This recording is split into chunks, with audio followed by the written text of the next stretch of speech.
At first, they are almost invisible. A flicker of motion at the edge of perception, a nervous shadow slipping across concrete, then another and another, until the ground itself seems to shiver. They do not announce their arrival. They do not march in proud lines or raise towering monuments. Instead, they seep into the world quietly, through cracks no wider than a fingernail, through the hidden seams of cities and forests alike. Longhorn crazy ants, Paratrechina longicornis, are masters of appearing where no one was looking, and by the time they are noticed, they are already everywhere. Their bodies are thin and dark, almost fragile, as if built from wire and shadow. Legs stretch improbably long beneath them, lifting them high above the surface they race across, while antennae sweep the air in frantic, searching arcs. Their movement is erratic, unpredictable, a jittering dance that seems confused to the untrained eye. They collide, reverse, scatter, and regroup without warning, never forming the orderly trails we expect from ants. Yet this apparent chaos hides a deeper precision, a living logic shaped by millions of years of survival. Each ant carries a brain smaller than a grain of sand, but inside that microscopic structure lives a powerful system of memory, chemical interpretation, and instinct. They do not see the world as shapes and colors. They read it as scent and vibration, as invisible messages written across every surface.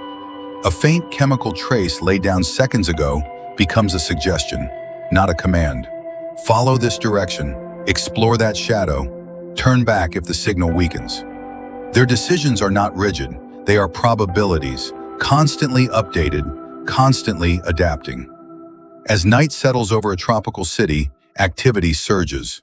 From beneath loose tiles, behind peeling walls, inside rotting tree stumps and electrical boxes, the colony awakens. Or rather, the colonies. Paratrechina longicornis does not place its survival in a single nest. Its world is fragmented, decentralized, spread across dozens, sometimes hundreds of small shelters. If one is destroyed, the others continue without pause. There is no heart to stop beating, no brain to silence. Queens are many, not one. They move quietly through this network of hidden spaces, laying eggs almost continuously. They are larger than workers but not revered, not untouchable. A queen may die, crushed by accident or claimed by a predator, and the colony does not mourn. Others will replace her. Life continues uninterrupted. Redundancy is their greatest strength.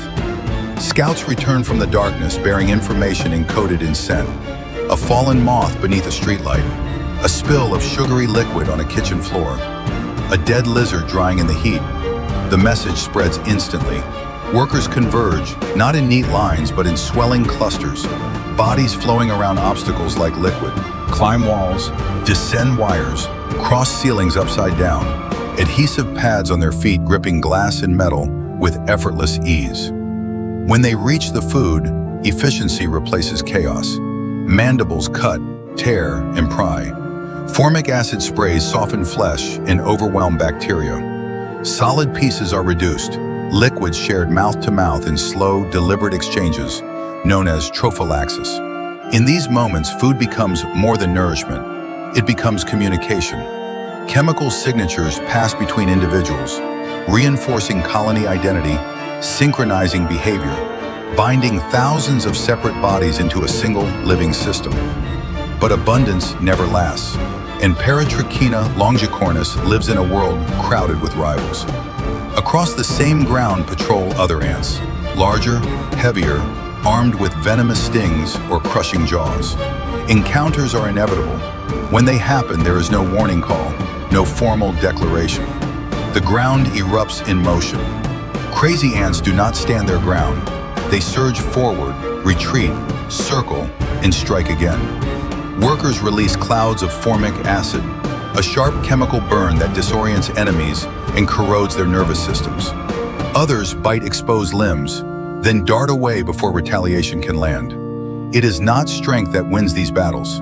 It is exhaustion. Enemies tire, their movements slow, their coordination fractures. And still the crazy ants keep coming, an endless tide of jittering bodies until resistance collapses. Territory shifts, sometimes in minutes. What was once controlled by another species becomes part of the crazy ant's domain, not through conquest, but through relentless pressure. Inside the nest, far from the chaos of the surface, larvae lie curled and pale. They are helpless, blind, soft-bodied, entirely dependent on the workers that tend them. Food arrives pre-digested, delivered with precision. Chemical cues determine their fate. Some will become workers, others queens, a few winged males destined for brief, frantic lives. Development is fast. In warm conditions, an egg can become an adult in mere weeks.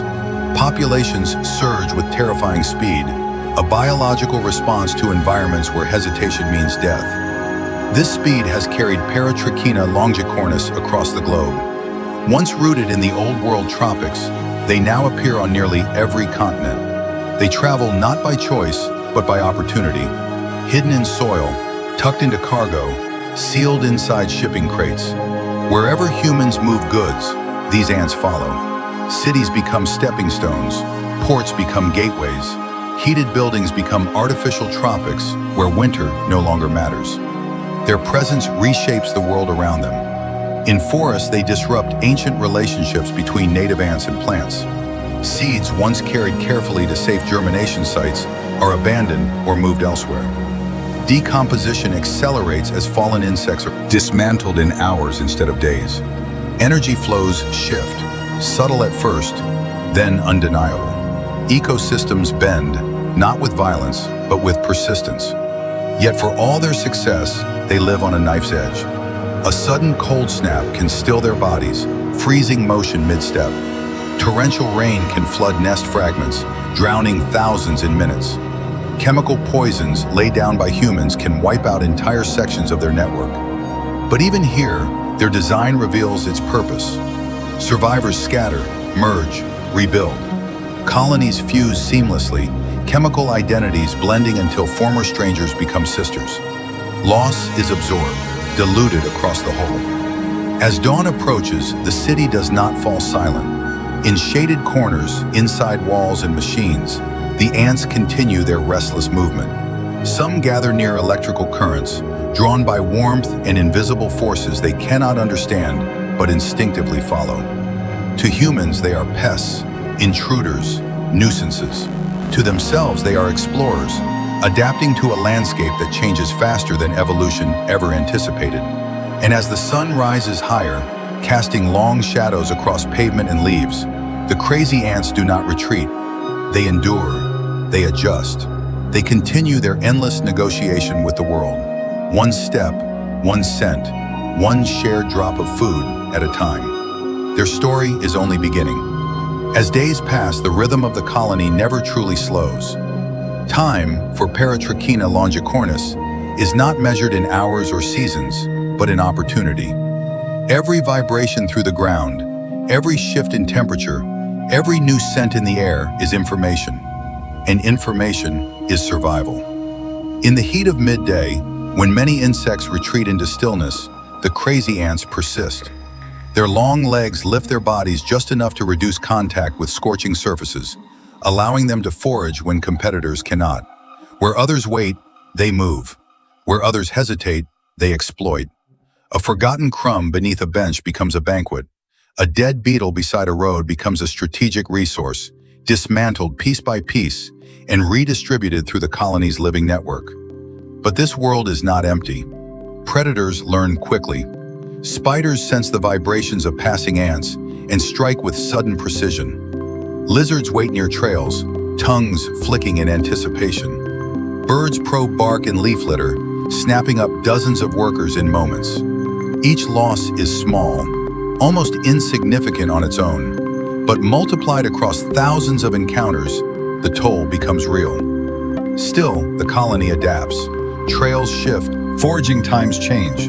When danger becomes too intense in one area, the chemical suggestions weaken and movement flows elsewhere. No command is issued, no decision is made. The pattern simply changes. What looks like intelligence emerges from countless tiny reactions, each ant responding only to what it can sense, yet together producing a solution no individual could conceive. Inside the nest fragments, the next generation grows. Larvae pulse faintly as they feed, their bodies transforming rapidly. Workers groom them constantly, removing fungi and parasites before they can take hold. Cleanliness is survival. Disease spreads quickly in crowded societies, and Paratrechina longicornis has evolved behaviors that keep invisible enemies at bay. Formic acid is not only a weapon, it is an antiseptic, bathing the colony in chemical defense. When new queens emerge, their wings shimmer briefly in the darkness. They will not all fly. Some will mate nearby, shedding wings and integrating into the existing network. Others will attempt dispersal, brief, risky journeys that may end in failure or establish new footholds. Most will die, a few will succeed. The colony accepts this imbalance without consequence. Excess is not waste when numbers are the strategy. Human environments amplify this success. In cities, food appears with astonishing regularity. Climate control erases seasons. Structures provide endless shelter. The ants adapt effortlessly, navigating pipes, wiring, and walls as if they were roots and branches. Electrical devices hum with warmth, and sometimes the ants gather inside, drawn by currents they cannot see but can feel. To humans, this causes damage and frustration. To the ants, it is simply another niche, another unexplored cave. Attempts to eradicate them often fail. Poison wipes out thousands, sometimes millions, but survivors scatter into fragments too small to notice. Weeks later, movement returns. Trails reappear. The colony was never gone. It was only redistributed. In this way, Paratrechina longicornis reveals a truth about resilience. Systems without centers are hardest to destroy. Yet even such resilience has limits. In nature, balance pushes back. Parasites adapt. Competing species evolve counter-strategies. In some regions, other ants learn to exploit the crazy ant's erratic behavior, luring them into traps or overwhelming them with coordinated strikes. Evolution is never static. It is a conversation that never ends. And still, the crazy ants persist. As night falls again, the ground stirs. Antennae sweep. Chemical trails bloom and fade like invisible constellations. Thousands of bodies move with restless purpose, forming patterns that exist only for moments before dissolving into something new. There is no memory of yesterday, no anticipation of tomorrow. There is only now, and now, and now again. From a distance, their presence may seem insignificant, tiny insects on a vast planet. But step closer and the illusion fades. Here is an empire without walls, a civilization without leaders, a force shaped not by strength or intellect, but by connection. Each ant will live only weeks, perhaps months. Its life will end unnoticed, crushed beneath a foot, claimed by a predator, or simply worn down by relentless motion. But the colony endures. It absorbs loss without ceremony. It converts death into continuity. In this way, Paratrechina longicornis reflects a deeper pattern found throughout nature. Survival does not always favor the largest or the most intelligent. Sometimes it favors those who can fragment, adapt, and reassemble faster than the world can destroy them. Those who turn chaos into advantage. Those who do not resist change, but flow with it. As dawn breaks once more, light spills across the ground, illuminating trails that will vanish within minutes. The ants move on, indifferent to the passing of time, unaware of the attention they command. They do not know they are studied. They do not know they are feared or admired. They simply are. And in their endless, jittering motion lies a quiet truth, that even the smallest lives, acting together, can reshape landscapes, rewrite ecosystems, and persist against forces far greater than themselves. The world changes, they remain.